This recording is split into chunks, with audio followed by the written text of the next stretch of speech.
When counseling someone with a debt problem, I usually have to explain to them that the easy way is often the worst way. Consider the individual with several maxed out credit cards.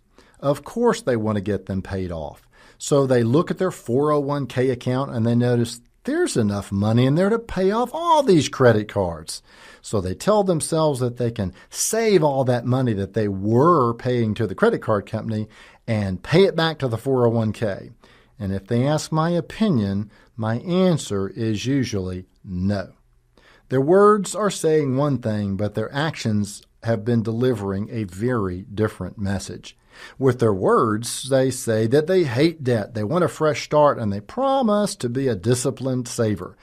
But with their actions, they're saying that they love debt. After all, they've obtained all of it they could get. They want an easy way out, and they have never saved any money in their lives, which is why they've got so much debt. Money woes often have little to do with math. Forget high interest rates and what makes the most mathematical sense. Look in the mirror and say to yourself, the problem is not math. The problem is me.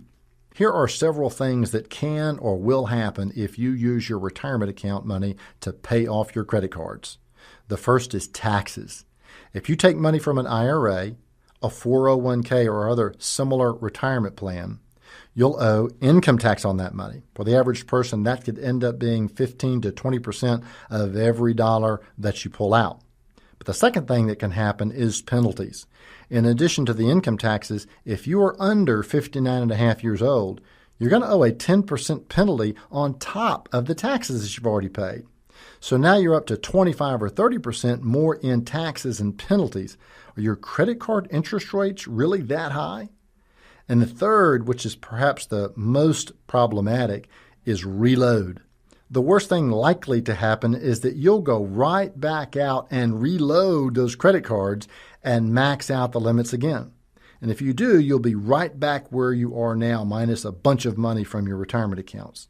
That's because you've done nothing to change the most determinative part of this whole equation, your habits. If you want to change your financial life, you're going to have to change your financial habits. If any of this is sounding familiar, here's what I suggest.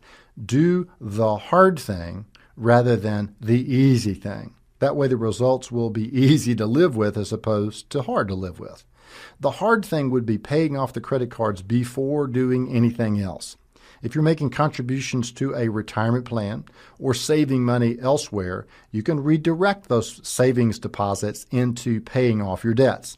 This could take several years to pay off the debt, so it certainly is not a quick fix.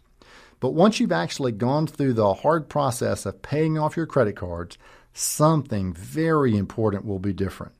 You'll be different. Your habits will have changed, and you'll have the experience of doing the right thing financially over a long period of time. Then you can look in the mirror and say to yourself, the solution was not the math, the solution was me. So be your solution. Skip easy, do the hard thing. Offering you wisdom on wealth, I'm Byron Moore.